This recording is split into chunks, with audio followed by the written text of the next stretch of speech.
মোটামুটি information resource ডেভেলপমেন্টটা পড়বো। আজ আমার এটা দ্বিতীয় ক্লাস। আমরা চেষ্টা করব প্রত্যেকটা কোর্সের 100 মার্কের যে কোর্স সেখানে 14টা ক্লাসের ভিতরে শেষ করতে। আমরা গতদিন কি বলেছিলাম?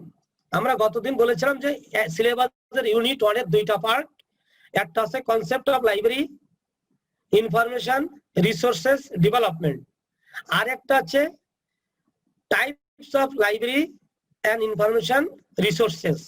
আমরা আগের দিন খুব সংক্ষিপ্ত আকারে চমৎকার করে আপনাদের সামনে উপস্থাপন করেছিলাম কি কি ধরনের রিসোর্সেস আছে। আমাদের যে রিসোর্সেস আছে সেই রিসোর্স গুলো আমরা গতদিনে প্রথম ইউনিটের যে অংশটা ছিল সেটা আমরা আলোচনা করে নিয়েছিলাম। আজকে আমরা আলোচনা করব, আমাদের গত আলোচনার সূত্রটাই ছিল যে গ্রন্থাগার কি ধরনের কি কি রিসোর্স আর কি আমাদের আছে, গ্রন্থাগার ও তথ্য কেন্দ্রে সাধারণত কত ধরনের রিসোর্স থাকে, সেই রিসোর্সের প্রকারভেদ আমরা আজকে আলোচনা করব। এবং এই রিসোর্সের যে প্রকারভেদ আমরা আলোচনা করব, এইটার ভিতরে আমাদের টোটালি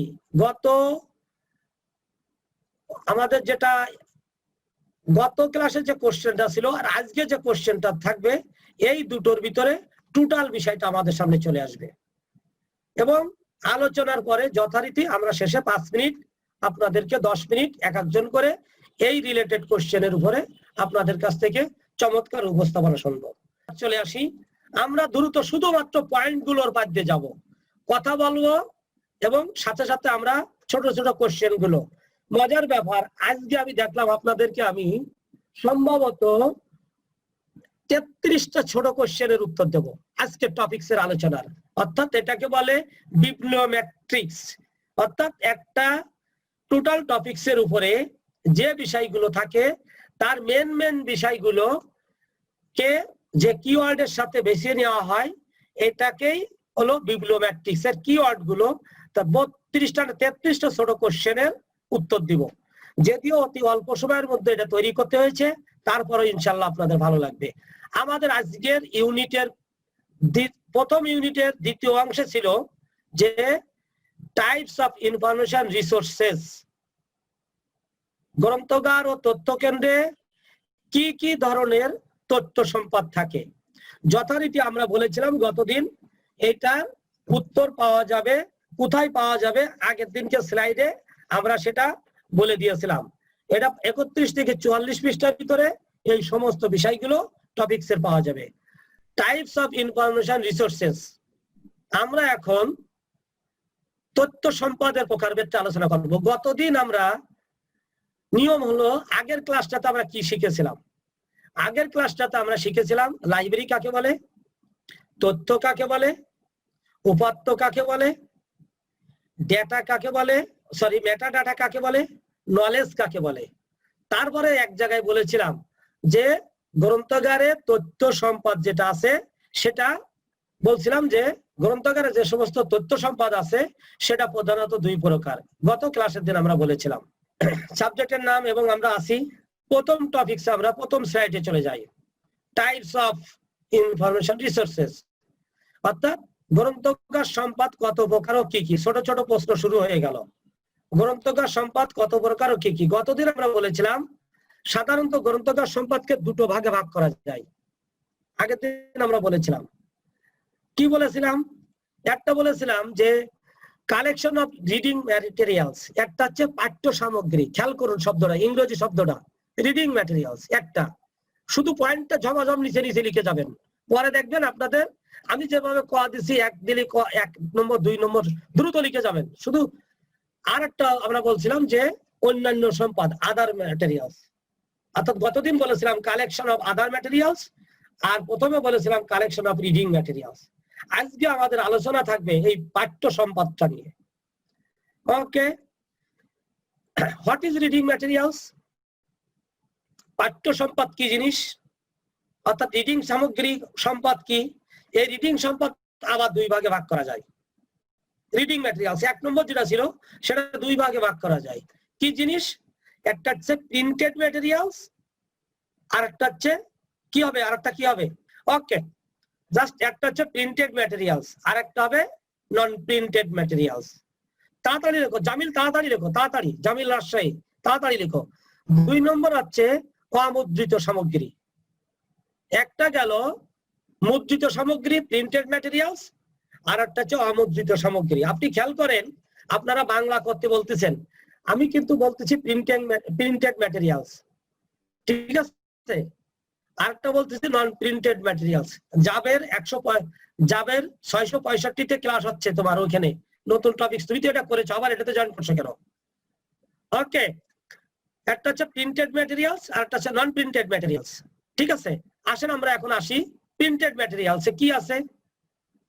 প্রিন্টেড ম্যাটেরিয়ালসে আছে আবার একটু জিনিস খেয়াল করেন, এটা আবার 2 প্রকার। একটা হচ্ছে বুক ম্যাটেরিয়ালস আর একটা হচ্ছে নন বুক ম্যাটেরিয়ালস। বাংলা আপনারা বাম পাশেটা বাংলা পড়ে নেন, আমি ইংরেজিটা পড়ি। বুক ম্যাটেরিয়ালস হচ্ছে বই সামগ্রী বা পুস্তক সামগ্রী, আর অপুস্তক সামগ্রী। আমরা আজকে এই রিডিং ম্যাটেরিয়ালস এর ভিতরে এই অংশটার ভিতর থেকে বুক ম্যাটেরিয়ালসটা কি আবার আসি। তাহলে বুক ম্যাটেরিয়ালসটা হলো সাধারণত এই বই সামগ্রীকে আবার আমরা 2 ভাগে ভাগ করতে পারি। সেটা হলো একটা হচ্ছে non fiction books. What is non fiction? কি জিনিস? উপন্যাস নয়। একটা হচ্ছে উপন্যাস বই, ইংলিশে বলে নন ফিকশন বুকস। আপনি যখন ভাইভাতে ঢুকবেন তখন আপনাকে বলা হবে আপনি 5টা নন ফিকশনের নাম বলেন তো। আপনাকে কিন্তু পুস্তক বই বলবে না, আপনাকে ভাইভাতে কোশ্চেনটা করবে নন ফিকশন বুকস।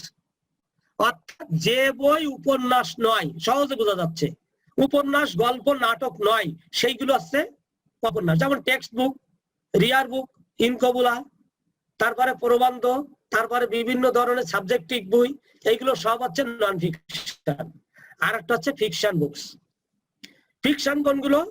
উপন্যাস, গল্প, নাটক, যেগুলো পড়লে উদ্দীপনা সৃষ্টি হয়, যেগুলো পড়লে মজা লাগে, গল্প কিছুক্ষণের হলে মনের কষ্ট হারাই যায়, এটা বিভিন্ন ধরনের উপন্যাস আছে, আমরা সেটি আলোচনায় সেখানে যাব। রাইট?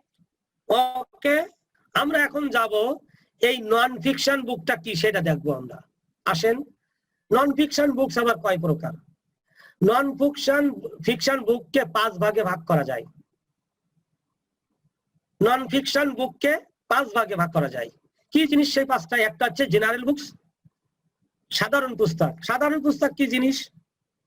আপনার বাসা বাড়িতে অনেক আছে সাধারণ পুস্তক, একেবারে বহু সাধারণ পুস্তক আপনার আছে। যে সমস্ত পুস্তকগুলো বিভিন্ন বিষয়ের উপরে বিশ্লেষণাত্মক সাধারণত লেখা থাকে, নবীজির জীবনীর উপরে থাকতে পারে, জীবন গঠনমূলক থাকতে পারে, চরিত্র গঠনমূলক থাকতে, গবেষণা লেভেলে থাকতে পারে, এরকম বিভিন্ন থাকে, এইগুলো গল্প বার্তামূলক পুস্তককে সাধারণ পুস্তক বলে। তারপর আছে টেক্সট বুক। টেক্সট বুক কোনটা? What is text book? আপনি যে সাবজেক্টে ভর্তি হয়েছেন ওই সাবজেক্টের কারিকুলাম রিলেটেড যত বই আছে, অর্থাৎ আপনার সিলেবাসকে কভার করবে যত বই আছে, তাকে টেক্সট বুক বলা হয়। যেমন আপনি ইনফরমেশন রিসোর্স ডেভেলপমেন্টের কথা বলেছিলাম, গতদিন আমরা বলেছিলাম ইনফরমেশন রিসোর্স ডেভেলপমেন্টের, আমি বললাম যে আমার লেখা একটা বই আছে, আপনারা দেখতে পাচ্ছেন কিনা জানি না, এই যে একটা কভারটা দেখেন, information resource development. Professor doctor Mezba স্যারের বাংলা একটা চমৎকার বই আছে, ঢাকা বিশ্ববিদ্যালয়ের টিচারের। আমাদের আরো অনেক লেখক আছে, আমাদের ইমদাদ ভাই, আমাদের হাবিবুর রহমান, তাদের একটা বই আছে। তারপর আরো অনেকে লিখছেন এই বইটা বাংলাদেশে। ইংরেজিতে যদি লিখতে চান কিশোর কুমারের বইটা আছে, ম্যাক্সেলের একটা বই আছে, আপনি এটা দেখে নিতে পারবেন। এইগুলো সব হলো টেক্সট বুক। আর কোন কোন বই আছে? আপনার সিলেবাসটা হাতে নিয়ে দেখবেন ওই সিলেবাসের নিচে কিছু বইকে রিকমেন্ড করা হয়েছে, ওইটাই হলো আপনার টেক্সট বুক। অর্থাৎ জাতীয় বিশ্ববিদ্যালয় থেকে যে স্বীকৃতিগুলো আপনাদেরকে দেওয়া হয়েছে সেটাই। নাম্বার 3, আমরা এখন আসবো হোয়াট ইজ রিয়ার বুক। ভাইভাতে জিজ্ঞেস করবেই দুষ্প্রাপ্য পুস্তক, যে পুস্তকগুলো সচরাচর পাওয়া যায় না, আজকের থেকে 100, 200, 300 বছর আগে আমাদের বাংলায় হাতে লেখা কোরআন শরীফ আপনি কি যেখানে সেখানে পাবেন? ইনকো গুলা আজকে থেকে কয়েক হাজার বছর আগের পুস্তক এইগুলো। আপনারা যারা গেছেন, আপনারা যারা বিদেশ ভ্রমণ করছেন, দেওবান, আমি দেওবান গেছি, দেওবান মাদ্রাসায় আমি দেখে আসছি এই যে বাংলা হাতের লেখা কোরআন শরীফ নবীজির আমলের বিভিন্ন সংগৃহীত হাদিসের ওখানে সংকলন হাতে লেখা। রবীন্দ্রনাথ ঠাকুরের তার মেয়ের কাছে যে পত্র লিখছিল সে পত্রের মূল কপি, কবি নজরুল ইসলাম বিদ্রোহী কপি, তার হাতে লেখা পাণ্ডুলিপি। আমাদের বঙ্গবন্ধুর অসমাপ্ত আত্মজীবনী, আমাদের জাতির পিতার কারাগারের রোজনামচা, এটার ভিতরে তার হাতের লেখা দেখবেন কিছু আছে।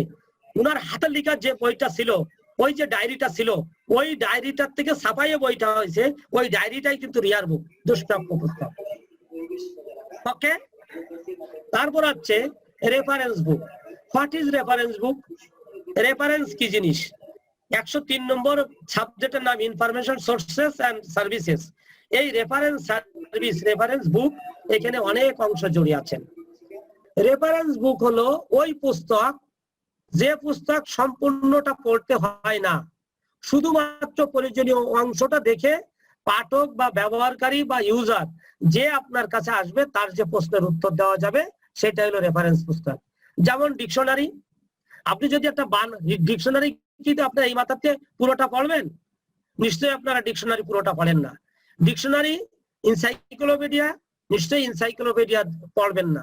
যিনি আপনার কাছে এসে জানতে চাবেন, আমি এই মুহূর্তে জানতে চাচ্ছি যে শ্রীলঙ্কার লিটারেসি রেট কত, অর্থাৎ আপনি জানতে চাচ্ছেন এই বিষয়ে বাংলাদেশে এবছরের জিবিডির হার কত, এইগুলো সব আছে রেফারেন্স পুস্তকের ইয়ে। আপনি কোনো বিষয়, স্থান, কাল, ইতিহাস, ঐতিহ্য, পিছনের প্রেক্ষাপট, পিছনের ঘটনা, যাই কিছু জানতে চান আপনি এনসাইক্লোপিডিয়াতে যাবেন। যত বানান জানতে চান প্রয়োজনীয় বানানটা আপনি ডিকশনারি থেকে দেবেন। এইগুলোকে বলা হয় রেফারেন্স পুস্তক। রেফারেন্স পুস্তককে পুরোপূর্ণটা পড়তে হয় না, প্রয়োজনীয় অংশটা পড়তে হয় এবং ইউজারের উত্তর দেওয়া যায়। লাস্টলি হচ্ছে monograph. What is monograph and inspirational books? কি জিনিস এটা monograph and inspirational books? Monograph বিভিন্ন বইগুলোর ভিতরে শুধু থাকবে বিভিন্ন চিত্র এবং চিত্র বিষয়ক বিভিন্ন সম্পদ আদি এটার ভিতরে উল্লেখ থাকে। এবং কিছু আছে প্রেরণামূলক পুস্তক, যেগুলো পড়লে নিজের ভিতরে উদ্দীপনা সৃষ্টি হয়, ভালো কাজ করার উদ্যোগ সৃষ্টি করে, কিছু সময় নিজের দুঃখ কষ্ট ভুলে থাকা যায়। এরকম বইকে ইন্সপিরেশনাল বুক বলে। সেটা আমরা অন্যদিকে অন্য জায়গায় যেয়ে ডিটেলস আলোচনা করব। এটা আমার এখানকার ডিটেলস আলোচনা করার বিষয় নয়। আমার হচ্ছে শুধু 5টা জিনিস, কি জিনিস এই সম্পর্কে একটা ধারণা দিয়ে দিলাম। তাহলে আমরা এখন নন ফিকশন গেলাম, এখন আমাদের তাহলে আরেকটাতে যেতে হবে, ফিকশন বইয়ে যেতে হবে। আমাদের 2 নম্বর ছিল ফিকশন বুকস। ওকে, আসেন ফিকশনে কি আছে। এই ফিকশন বুককে আবার 3 ভাগে ভাগ করা হয়েছে। ক্লিয়ার হবেন এটা কিন্তু একটু ক্লিয়ার থাকবেন। নন ফিকশন হচ্ছে 5 প্রকার, আর ফিকশন বুককে প্রধানত 3 প্রকার অনেকে। ওকে, নাম্বার 1, একজন বলছে ক্লাসিক্যাল ফিকশন, কালজয়ী উপন্যাস। কোনটা কালজয়ী উপন্যাস? যেটা যুগ থেকে যুগান্তর পর্যন্ত যেটা চলছেন, যার কোনো ক্ষয় নাই। আজকের থেকে বিষাদ সিন্ধু, বীর মোশাররফ হোসেনের বিষাদ সিন্ধু পড়ছেন আপনারা? পদ্মা নদীর মাঝি পড়ছেন? পদ্মা নদীর মাঝি বলে স্যার এটা আবার কি? শেষের কবিতা, এটা কবিতার বই না উপন্যাসের বই? কে বলতে পারবেন? শেষের কবিতা, হ্যাঁ বলতে পারেন? অনেকে পারে, অনেকে হাত উঁচু করতেছে। যাই হোক, আসমা কি বলতে পারো নাকি শেষের কবিতা? ওকে, ঠিক আছে, থ্যাংক ইউ। যে সমস্ত কালজয়ী উপন্যাসগুলো যেগুলো যুগ থেকে যুগান্তর পথে সেটা হচ্ছে, যেমন আমি বললাম পদ্মা নদীর মাঝি, তারপর আছে শ্রীকান্ত পড়ছেন? এগুলো হচ্ছে জয় থেকে যে যুগ থেকে যুগান্তরে ধরে আসতেছে, কোনো পরিবর্তন নাই। এইগুলো এই সমস্ত উপন্যাসকে এই এই ক্লাসিক্যাল ফিকশন আবার অনেক রকম আছে, সেটা সামাজিক হতে পারে, রাজনৈতিক প্রেক্ষাপটে হতে পারে। আপনারা কি পড়ছেন সুনীলের পূর্ব পশ্চিম পড়ছেন? সুনীল গঙ্গোপাধ্যায়ের সুখ দুঃখ পূর্ব পশ্চিম প্রথম ও দ্বিতীয়? কেউ পড়ে নাই। এইগুলো পড়বেন, এগুলো হচ্ছে কালজয়ী উপন্যাস। পূর্ব পশ্চিম অর্থাৎ বাংলা এবং ওয়েস্ট বেঙ্গল এবং পূর্ব বাংলা, দুই বাংলা যে ভাগ হয়েছে সেই সম্পর্কে সুনীল লিখছে। পূর্ব পশ্চিম পড়বেন। আমাদের হুমায়ুন আহমেদের বাদশাহ নামদার পড়ছেন? হুমায়ুন আহমেদের ক্লাসিক্যাল ফিকশনটা একাধিক রকমের হতে পারে, কিন্তু সেটা সামাজিক, আবার রাজনৈতিক, আবার জীবন গঠনমূলক। ছোটকালে আপনারা খেয়াল করেছেন, আপনার মা চাচিরা দেখবেন সিনেমা দেখতে যেত, পুতুল নাচের গল্প দেখতে যেত, তখন এইসবগুলো দেখে কাঁদতো, চোখের পানি ফেলতো আপনার দাদিরা চাচিরা। আমরা যখন গেছি তখন দেখছি তো, মোড়ল বাড়ি ছেলেরা যখন দাদিদের সাথে ফুফুদের সাথে গেছি তখন দেখছি। অনেকে আছে দেখবেন সিনেমা দেখে যখন ফিরে আসে তখন কাঁদতে কাঁদতে ফিরে আসছে। এটা সামাজিক হয়তো কোনো ঘটনা তার জীবনের সাথে মিলে গেছে। এটা হচ্ছে কালজয়ী উপন্যাস। এই জন্য এগুলো পড়বেন, এতে অনেক কিছু শেখা যায়। এটাকে ক্লাসিক্যাল ফিকশন বলে। ওকে, আরেকটা বলছি স্ট্যান্ডার্ড ফিকশন। বর্তমান সময় দেশ কাল নিয়ে গঠনমূলক যে আলোচনাগুলো করা হয় সেটাই হলো স্ট্যান্ডার্ড ফিকশন। এটা অনেক ধরনের হতে পারে, এটাকে আবার অনেকে ভিন্ন ভিন্ন ভাবে তৈরি করতে পারে। যে কোনো সত্য ঘটনা অবলম্বনে গল্প আকারে অনেকে লিখতে পারে। This is standard fiction. আরেকটা বলা হয় বিনোদনমূলক উপন্যাস, এটাকে বলে light fiction. Love and romance, প্রেমের উপন্যাস। Laili Majnu, Shiri Farhad, Romeo Juliet, Julius Caesar, কত ইয়ে থেকে আছে। এই সবগুলো হচ্ছে মিষ্টি প্রেমের উপন্যাস। আপনারা কি হুমায়ুন আহমেদের বালুচিনির দ্বীপ পড়ছেন? সমুদ্র বিলাস পড়ছেন? হুমায়ুন আহমেদের যে 212টা বই আছে সম্ভবত, কেউ কি জানেন যে 212টা বইয়ের কে কয়টা পড়ছে বলতে পারবেন? এখন আসেন আমাদের বুক ইয়েতে গেল, বুক ম্যাটেরিয়াল চলে গেল। এবার আরেকটা জিনিস ছিল যেটা লাইব্রেরিতে এখন সব থেকে বেশি, লাইব্রেরিতে এখন আর বইয়ের স্থান নাই। এখন এইটাই হলো অপুস্তক, নন বুক ম্যাটেরিয়ালস। একটা ছিল বুক ম্যাটেরিয়ালস, এই নন বুক ম্যাটেরিয়ালস। মজার ব্যাপার, এই নন বুক ম্যাটেরিয়ালস এখন বিশ্বে জয় জয়কার। এবং এটা এই নন বুক ম্যাটেরিয়ালস এর আসলে সুনির্দিষ্ট কোনো শ্রেণী বিভাগ নাই। এটা বিভিন্ন লাইব্রেরি বিভিন্ন ভাবে এটা শ্রেণী বিভাগ করে, এটা কালেকশনের ভিত্তিতে হয়। এই ক্ষেত্রে আপনারা লিখে দেবেন যে নন বুক ম্যাটেরিয়ালস এর আসলে সুনির্দিষ্ট কোনো শ্রেণী বিভাগ না থাকলেও ব্যবহারের ভিত্তিতে নিম্নোক্ত ভাবে শ্রেণী বিভাগ করা যায়। এটা পরীক্ষায় পড়বে, এই প্রশ্নটা টোটালি পড়বে, আমরা শেষে যাই এটা বলবো। এটা নন বুক ম্যাটেরিয়ালস কোনগুলো দেখেন, বই নয়, বই কোনগুলো? 48 পৃষ্ঠার উপরে, 49 পৃষ্ঠার নিচেই নয়, 48 পৃষ্ঠার উপরে মুদ্রিত বাইন্ডিং আকারে প্রকাশিত কোন সামগ্রী যদি প্রচার করা হয় তাকে বই বলে। বই কাকে বলে যদি সংজ্ঞা বলা হয়, বলবেন 48 পৃষ্ঠার বেশি, অর্থাৎ 49 পৃষ্ঠার নিচেই নয়, 48 পৃষ্ঠার উপরে অর্থাৎ 49 থেকে তারও বেশি কোন বই যদি কোন সামগ্রী মুদ্রিত আকারে বাইন্ডিং করে প্রকাশ করে বাইন্ডিং করে এরকম যদি প্রচার করা হয় তাহলে আপনি সেটাকে বই বলা যাবে। আর যদি আপনি ওটা না বলতে পারেন, তাকে বই না বলতে, তাহলে যদি 48 পৃষ্ঠার নিচে হয় সেটা কি হবে? তাকে বলা হবে পুস্তিকা। তাহলে পুস্তকের সংজ্ঞা কাকে বলে? পুস্তক হচ্ছে 49 পৃষ্ঠার উপরে, 48 পৃষ্ঠার উপরে আবার 49 পৃষ্ঠার নিচে নয় এমন মুদ্রিত সামগ্রী বাঁধাই আকারে প্রকাশ করে প্রচার করাকে পুস্তক বলে। তাহলে সেইগুলো পুস্তক আমরা দুই রকম দেখছি, উপন্যাস পুস্তক আর অপন্যাস পুস্তক। এখন প্রশ্ন, বই না কিন্তু এটা লাইব্রেরিতে থাকে, এটা কি জিনিস? এটা হলো দেখেন, 1 নম্বর হচ্ছে জার্নাল, সাময়িকী। খেয়াল করেন সাময়িকী, সাময়িকী কি জিনিস? এটা হচ্ছে পিরিয়ডিক্যালস। একটা জার্নালটা একটা নির্দিষ্ট সময় পর্যন্ত বেরোয়, 3 মাস, 6 মাস, 9 মাস, 12 মাস। কিছু জার্নাল আছে, গবেষণা জার্নাল গুলো 3 মাসের নিচে বেরোয় না। এতে বর্তমান সময় সম্পর্কে বর্তমান বিষয়ের সমস্ত আপ টু ডেট তথ্য প্রকাশিত হয়। এখন ধরে নেন ডক্টর মোহাম্মদ মিজানুর রহমানের এই যে বইটা প্রকাশ হয়েছে, মিজানুর রহমান যে এই বইটা ইনফরমেশন রিসোর্স ডেভেলপমেন্ট, এই বইটা যদিও 2020 সালে প্রকাশ হয়েছে। এখন এই বইটা যদি 2018 সালে হতো, তাহলে 2018 সালের পরে যে নতুন তথ্যগুলো আসতো, এই নতুন তথ্যগুলো তুমি কিভাবে জানতা? এই আপ টু ডেট তথ্যগুলো সবসময় এই জার্নালের ভিতরে আসে, এই সাময়িকীর ভিতরে আসে। যারা গবেষণা করে, পিএইচডি করে এই আপনার বিষয়ের উপরে, এই জার্নালে যখন আপনার আর্টিকেল ছাপা হবে আন্তর্জাতিক স্ট্যান্ডার্ডে, তখন আপনি মনে করবেন আপনি বিশ্বে র্যাঙ্কিং এ উপরে উঠছেন। আসেন তারপরে নিউজ পেপার, বই না কিন্তু এটা লাইব্রেরিতে থাকে, প্রতিদিন প্রতি মুহূর্তে আমরা পড়ি। আজকাল প্রিন্টিং আমাদের দেশে দেখেন 200 কতটা নিউজ প্রিন্ট ছিল, এখন 90টার ভিতরে চলে আসছে। এখন মুদ্রিত সংবাদপত্রের গুরুত্ব হারাই গেছে। সরকার এখন নীতিমালা তৈরি করছে অনলাইন নিউজ পেপারের।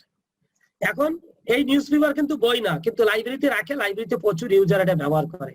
আসেন তারপরে প্যাম্পলেটস, ওই যে একটু আগে বলছি বুক ম্যাটেরিয়ালস বলছি, পুস্তিকা কোনটা 48 পৃষ্ঠার নিচেই লিফলেট আকারে প্রকাশ করে যেটা বাইন্ডিং করা হয় সেটা হলো পুস্তিকা।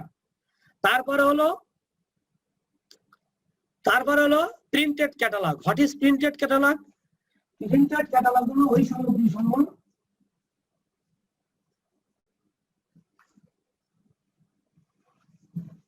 যেগুলো আপনার বিভিন্ন মুদ্রিত সামগ্রীর তথ্য দিবে। বিভিন্ন পাবলিশার তার কি কি বই আছে তার ক্যাটালগ তৈরি করতে পারে, বিভিন্ন কোম্পানি তার ক্যাটালগ তৈরি করতে পারে। আজকাল অনলাইন ব্যবসার প্রচন্ড জয়জয়কার, দেখবেন আপনার কাছে বিভিন্ন ধরনের লিফলেট, আপনার কাছে প্রিন্টেড ক্যাটালগ আছে। এখানে ট্রেড ক্যাটালগ থাকতে পারে, বুক পাবলিশারে থাকতে পারে, কোনো প্রতিষ্ঠান যারা উৎপাদন করে, মনে করেন অল্টন যে সমস্ত সামগ্রী উৎপাদন করে তার একটা প্রিন্টেড ক্যাটালগ করে।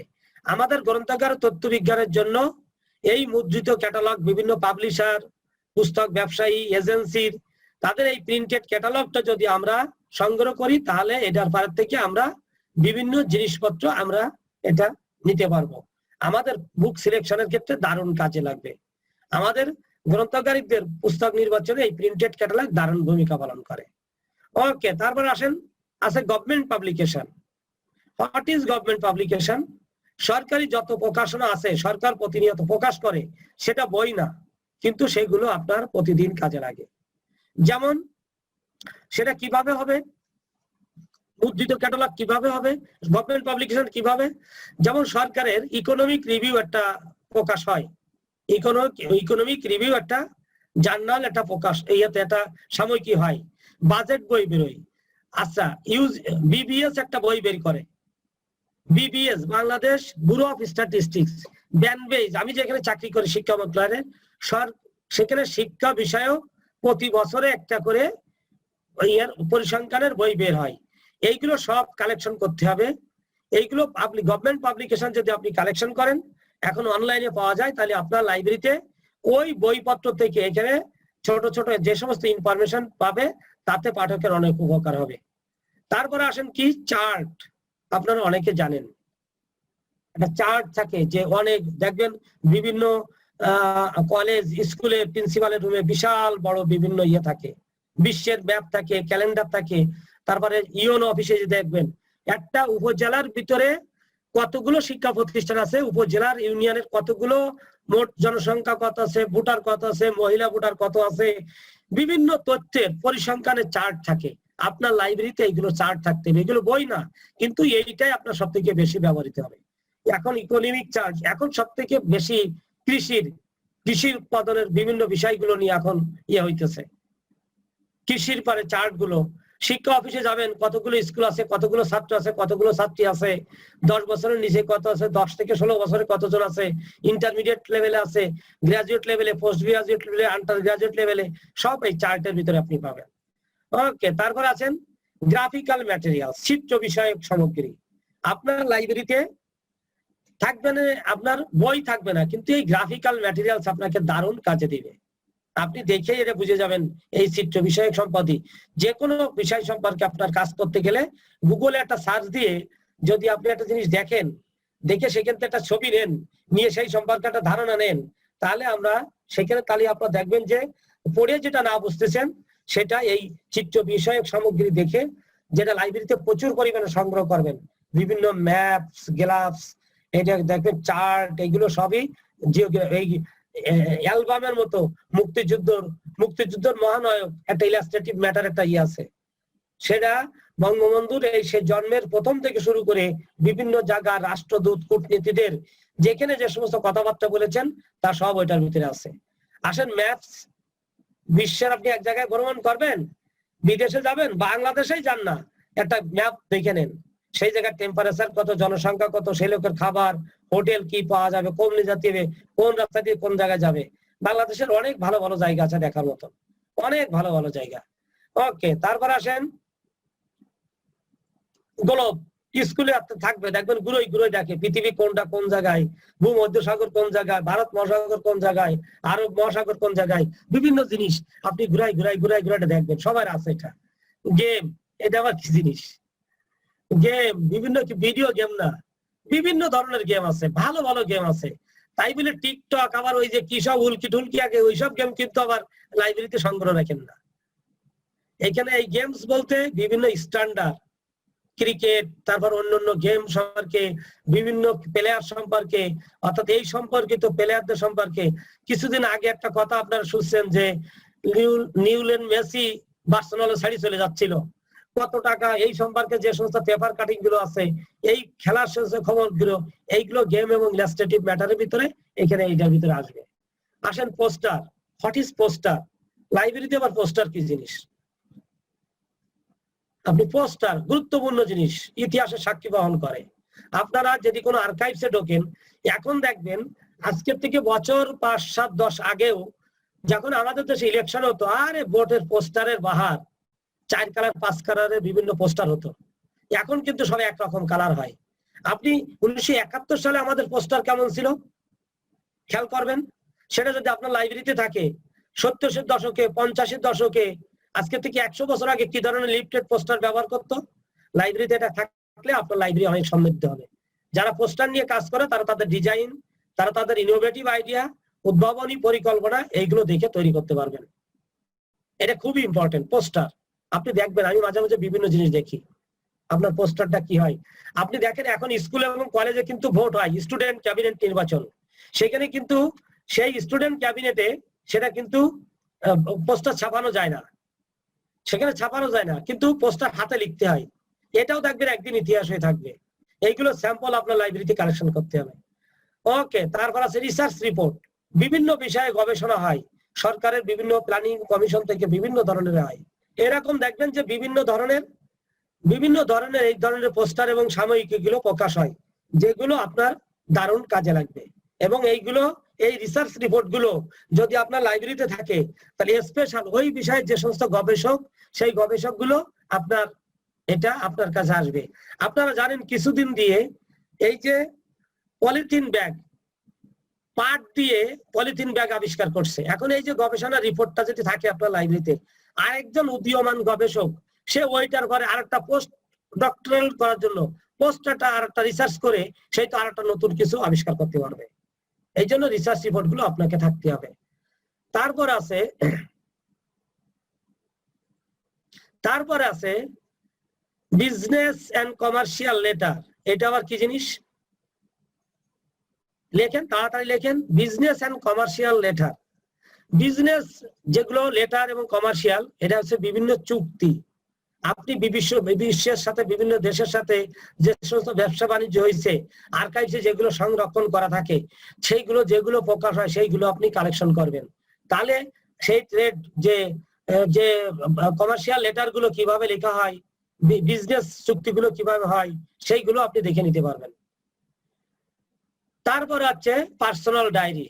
দিস ইজ দ্য লাস্ট পর্যায়ে চলে আসছে আমরা, ব্যক্তিগত ডায়েরি। ব্যক্তিগত ডায়েরি কোনটা? সেটা হলো আমাদের একটু আগে আমরা বলছিলাম বঙ্গবন্ধু, আমাদের জাতির জনক বঙ্গবন্ধু শেখ মুজিবুর রহমানের যে অসমাপ্ত আত্মজীবনী, উনার যে ব্যক্তিগত ডায়েরি, সেই পার্সোনাল ডায়েরির থেকে কিন্তু এটা কারাগারের রোজনামচা, উনি জেলখানায় বসে জীবনের অধিকাংশ সময় যেটা করছেন সেই ডায়েরি থেকে যে সমস্ত বিষয়গুলো করছেন সেটা। পত্রবলী কোনটা? ওই যে বললাম রবীন্দ্রনাথ ঠাকুর যে সমস্ত পত্রবলী লিখছেন, কবি নজরুল যেগুলো লিখছেন, জসিমউদ্দিন লিখছেন, এই সবগুলো দুষ্প্রাপ্যগুলো একসাথে কালেকশন করে আপনি রাখতে পারেন। দিস ইজ দ্য লাস্ট, সেটা হলো মেমোরেন্ডাম।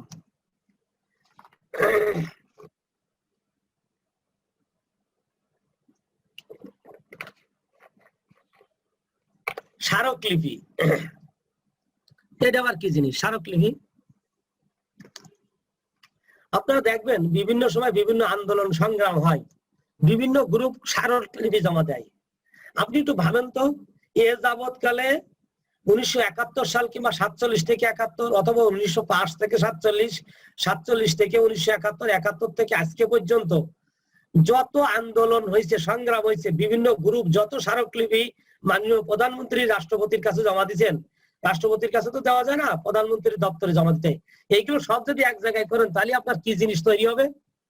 আমার তো মনে হয় লাইব্রেরিতে আর কিছু লাগবে না, এই মেমোরেন্ডাম দিয়েই হবে, এইগুলো দিয়েই কাজ হবে। এইগুলো সংরক্ষণ করলে, এইগুলো কিন্তু কোনো বই না, কিন্তু এটা অপুস্তক, নন বুক ম্যাটেরিয়ালস, বাট এটা লাইব্রেরিতে ব্যবহৃত হয়। এখন আসেন আজকের আলোচনার এখানে শেষ।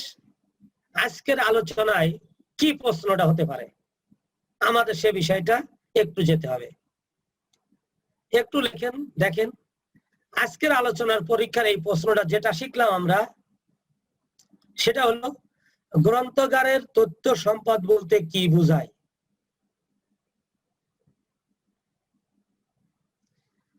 গ্রন্থাগার সম্পদ কত প্রকার ও কি কি? গ্রন্থাগারে ব্যবহৃত, খেয়াল করেন, গ্রন্থাগারে ব্যবহৃত মুদ্রিত পাঠ্য সামগ্রীর বিবরণ দাও। আমরা কিন্তু আজকে মুদ্রিত পাঠ্য সামগ্রী পড়েছি, আমরা কিন্তু নন প্রিন্টেড পড়ি না, আজকে কিন্তু আমরা প্রিন্টেড সামগ্রীটাই পড়েছি। এখন এটার ইংরেজিতে আসেন, ইংলিশে আসেন। What do you mean by information resources? How many kinds of information resources are there and what are they? কত ধরনের রিসোর্স সামগ্রী আছে এবং তা কি কি? Describe the different types of, দেখেন খেয়াল করেন এখানে, different types of printed materials। এই যে প্রিন্টেড, আমরা কিন্তু এই শব্দটা শিখেছি আজকে, এই প্রিন্টেড সামগ্রীটা, প্রশ্নটা কিন্তু এখানে প্রিন্টেড সামগ্রীর বিবরণ দাও, এটা পরীক্ষায় পড়বে, এটা পরীক্ষায় পড়বে। আপনারা এটা একটু নোট করে ফেলবেন সাথে সাথে। আমরা এখানে দেখে যদি উত্তরটা এক কথায় বলতে যাই, একটু দেখেন লেখা হয়েছে তথ্য সম্পদ বলতে কি বুঝোয়? গ্রন্থাগার তথ্য সম্পদ আলোচনা করার আগে গ্রন্থাগার সম্পর্কে, তথ্য সম্পর্কে, সম্পদ সম্পর্কে পৃথকভাবে আলোচনা করা প্রয়োজন। আলোচনার সময় গ্রন্থাগার সম্পর্কে একটা প্যারা লিখবেন ছোট, তথ্য সম্পর্কে একটা প্যারা লিখবেন, সম্পদ সম্পর্কে লিখবেন। লিখার পরে বলবেন যে তথ্য সম্পদ হলো গ্রন্থাগারে যে সামগ্রী আছে সেইটার সংগ্রহ কৌশল বা সমৃদ্ধি, অর্থাৎ গ্রন্থাগারে যে সমস্ত সামগ্রী আছে যা ব্যবহারযোগ্যতা আছে, ব্যবহারযোগ্য যেগুলো ব্যবহার করা হয় সেটাই হলো তথ্য সম্পদ। লাইব্রেরিতে যে সামগ্রী আছে ব্যবহার হয় না সেগুলো ব্যবহার সামগ্রী নয়। তারপরে তথ্য সম্পদ, গ্রন্থাগার সম্পদ কত প্রকার, কি কি? গ্রন্থাগার সম্পদ প্রধানত দুই প্রকার, একটা হচ্ছে রিডিং ম্যাটেরিয়ালস আর একটা আছে আদার ম্যাটেরিয়ালস। বলছে গ্রন্থাগারে ব্যবহৃত মুদ্রিত সামগ্রী আলোচনা করো। গ্রন্থাগারে ব্যবহৃত মুদ্রিত সামগ্রী সাধারণত দুই প্রকার, একটা হচ্ছে পুস্তক সামগ্রী আর একটা আছে অপুস্তক সামগ্রী। আমরা কি শিখলাম? পুস্তক সামগ্রী বললাম কয় প্রকার? দুই প্রকার, একটা ফিকশন বুক আর একটা নন ফিকশন বুক। নন ফিকশন বুক আমরা কয় প্রকার বলছি? 5 প্রকার। সাধারণ পুস্তক, পাঠ্য পুস্তক, দুষ্প্রাপ্য পুস্তক, রেফারেন্স পুস্তক, মনোগ্রাফ বা প্রেরণামূলক পুস্তক। ইংরেজিতে যেটা বলেছি জেনারেল বুকস, তারপরে বলেছি টেক্সট বুকস, রিয়ার বুকস, রেফারেন্স বুকস, তারপরে বলছি যে মনোগ্রাফ। নন ফিকশনকে আমরা কি বলেছি? নন ফিকশনের ভিতরে আমরা বলেছি classical fiction, standard fiction, light fiction. তারপরে আমরা কি বলছি, অপুস্তক সামগ্রী কোনটা, এত অপুস্তক সামগ্রীর সুনির্দিষ্ট প্রকারভেদ নেই, কিন্তু তারপরেও আমরা 12-14টা আলোচনা করেছি। তার ভিতরে সাময়িকী, সংবাদপত্র, পুস্তিকা, ছাপানো ক্যাটালগ, সরকারি প্রকাশনা, চার্ট, চিত্র বিষয়ক সামগ্রী, ম্যাপস, গ্লোবস, গেম, পোস্টার, গবেষণা রিপোর্ট, ব্যবসা বাণিজ্য পত্র, ব্যক্তিগত ডায়েরি ও পত্র, তারপরে বিভিন্ন স্মারকলিপি, মেমোরেন্ডাম, এর সবগুলোই হলো এই প্রিন্টেড সামগ্রীর ভিতরে। এই প্রিন্টেড সামগ্রীর ভিতরে যেগুলো আছে সেইগুলো আমরা টোটালি একটা ডিটেলস, একটা ছোট্ট ছোট্ট করে বর্ণনা এক লাইনে এই পয়েন্টগুলো লিখে দেব। 8 থেকে 10 পাতা আমাদের হয়ে যাবে, সংজ্ঞাগুলো আলোচনা করে দিলে। এই ছিল আমাদের আজকের আলোচনার বিষয়। এখন আমাদের সামনে কোশ্চেন।